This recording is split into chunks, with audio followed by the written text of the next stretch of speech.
1990 সাল থেকে এ যাবৎ যা আমি দেখে আসছি, তাতে হক কথা মানুষ মানে, মানুষের রাগ হয় এ কথা ঠিক, তবে হক কথা মানুষ অনেক সময় গ্রহণ করে এ কথাও ঠিক।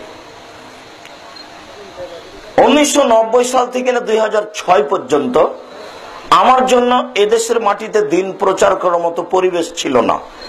যে কোনো জায়গাতে পৌঁছলেই পরিস্থিতি মার মুখে বলে আমি দেখতাম।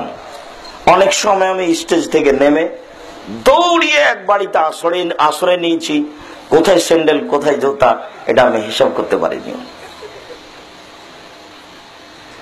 এক সময় স্টেজ থেকে নেমে যাব এরকম কোন পরিবেশ নেই। কিভাবে স্টেজ থেকে নেমে কোন এক বাড়িতে আশ্রয় নিতে হবে, এটা একটা খুব জটিল সমস্যা ছিল। এক সময় জুমার খুতবা দেওয়া কঠিন ছিল, মনে হচ্ছিল যেন আমি দিন প্রচারের মাঠে একাই।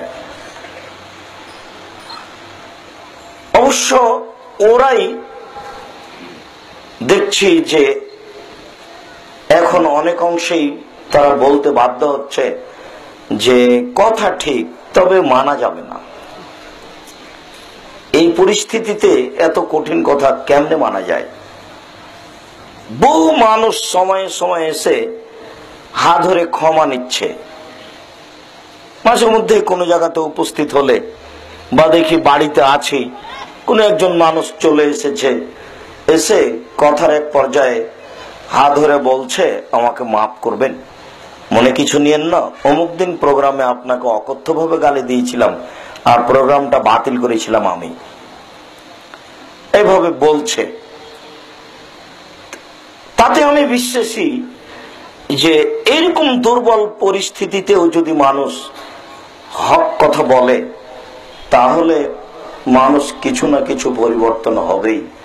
তবে হক কথা বলাও যেমন জটিল, হক কথা মানাও তেমন কঠিন। হক কথা বলা জটিল এই জন্য যে আমি যে 1 ঘন্টা যাবত আপনাদের সামনে কথা বলবো, 2 ঘন্টা যাবত কথা বলবো, এই পুরো 2 ঘন্টা সময়কে কোরআন এবং হাদিস দিয়ে পূর্ণ করা খুবই কঠিন।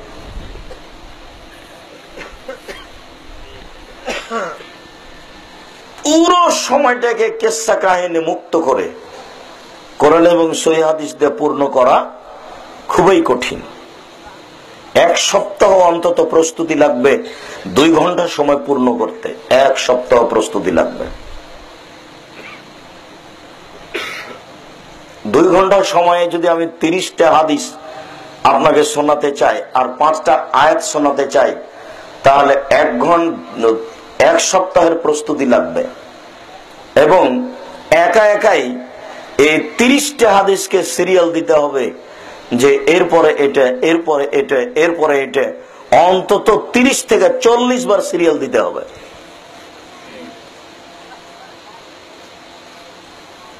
তাহলে এটা সহজ হতে পারে। এইটা খুবই কঠিন, অতখানি সময় আমাদের নেই। আরেকটা সমস্যা যে সত্য মিথ্যা সব আরবিতে লেখা আছে, এইটাকে তদন্ত করে সঠিকটা প্রচার করাও জটিল।